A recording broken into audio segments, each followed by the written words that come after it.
एक हिंदी माध्यम के बच्चे से पूछ लिया, मैंने कहा बेटा गाली को कैसे परिभाषित करेंगे बताओ। बच्चे का जवाब था, सर अत्यधिक क्रोध आने की स्थिति में शारीरिक रूप से हिंसा ना करते हुए मानसिक रूप से की जाने वाली हिंसात्मक कार्रवाई के अंतर्गत कुछ चुने हुए शब्दों का समूह जिनके उच्चारण के पश्चात मन को असीम शांति का अनुभव होता है। बहुत अच्छे, बहुत अच्छे, लोगों का भी मन कर रहा है देने को। देखो देश हित में तो गालियां खाई जाएं, इसके लिए और मौके कितने आएंगे, पर अगर आज ये मौका आता है तो मैं खुश नसीब रहूंगा, क्योंकि देश की स्थितियां बड़ी विचित्र हैं। पिछले दिनों भ्रष्टाचार का मुद्दा बड़ा फैला देश में, आपने देखा। गांधी जी कभी कहा करते थे रिश्वत लेना अन्याय है, रिश्वत लेना अन्याय है।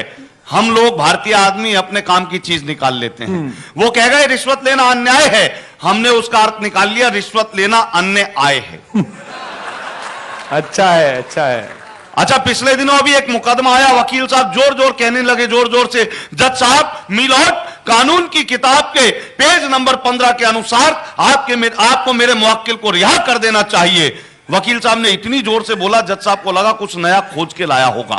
जज साहब ने कहा वकील साहब कानून की वो किताब पेश की जाए। जैसे ही किताब पेश की गई, जज साहब ने किताब का पेज नंबर 15 खोला, 1,000 के 20 नोट। जैसे ही जज साहब ने देखा, बोले वकील साहब ऐसे ऐसे 4-5 सबूत और पेश किए जाएं।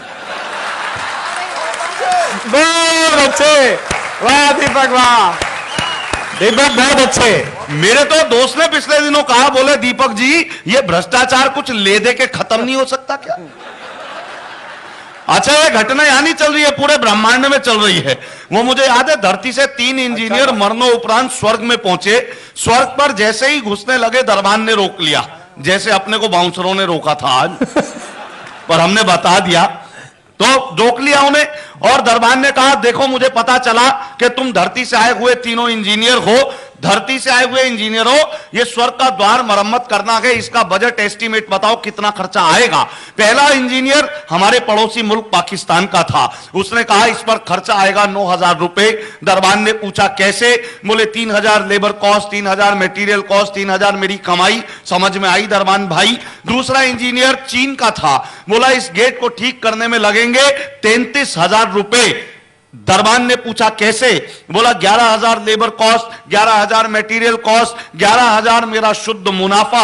अब भारतीय भारी इंजीनियर का नंबर आया, उसने एक बार गेट को देखा, एक बार दरबान को देखा, फिर बोला देख धरती पर ऐसे जुगाड़ मैंने किए हैं बहुत तेरे, धरती पर ऐसे जुगाड़ मैंने किए हैं बहुत तेरे, खर्चा आएगा 29,000 जिसमें 10,000 तो तेरे। खर्चा आएगा 29,000 जिसमें 10,000 तो तेरे, 10,000 मेरे, बाकी बचे 9,000 तो पाकिस्तानी इंजीनियर को ठेका दे देंगे, जाने इसका काम।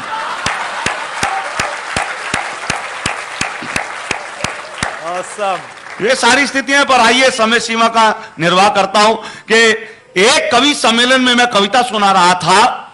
मैंने देखा अगली पंक्ति में बैठा श्रोता ताली नहीं बजा रहा था। मैंने उससे पूछा क्यों भाई साहब, आपको कविता में मजे नहीं आ रहे, आप ताली नहीं बजा रहे? वो बोला ऐसी बात नहीं कि मैंने कवि सम्मेलन के स्वाद नहीं चखे हैं, पर मैं ताली खुद क्यों बजाऊं, अमीर हूं, ताली बजाने के लिए आदमी रखे हैं। मैंने उससे फिर ये शब्द कहे, आप हंस भी नहीं रहे। वो बोला ऐसी बात नहीं कि मैंने अपने होठ सिल रखे हैं, पर मैं खुद क्यों हंसूं, अमीर हूं, हंसने के लिए भी आदमी रखे हैं। अब वही श्रोता मुझे मिल गया एक दिन बाजार में, लंबी चमचमाती कार में। मैंने कहा भाई साहब बधाई हो, आपने नई कार ली है। बोला मैंने नहीं ली, कल शादी हुई है, ससुराल वालों ने दी है। मैंने कहा फिर तो डबल बधाई, पर ये बताओ भाई आप हनीमून पर नहीं गए? बोला अमीर हूं।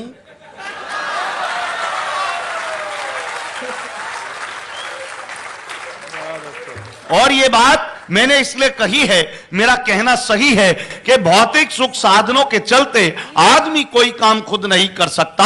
और एक कवि की तो यह हालत है, सुबह यमदूत लेने आए तो बोले आज कवि सम्मेलन है, आज नहीं मर सकता। लेकिन मैं चाहता हूं कि हम सभी अमीर हों, मैं चाहता हूं कि हम सभी अमीर हों, हमारे पास इंसानियत की दौलत हो, नयनों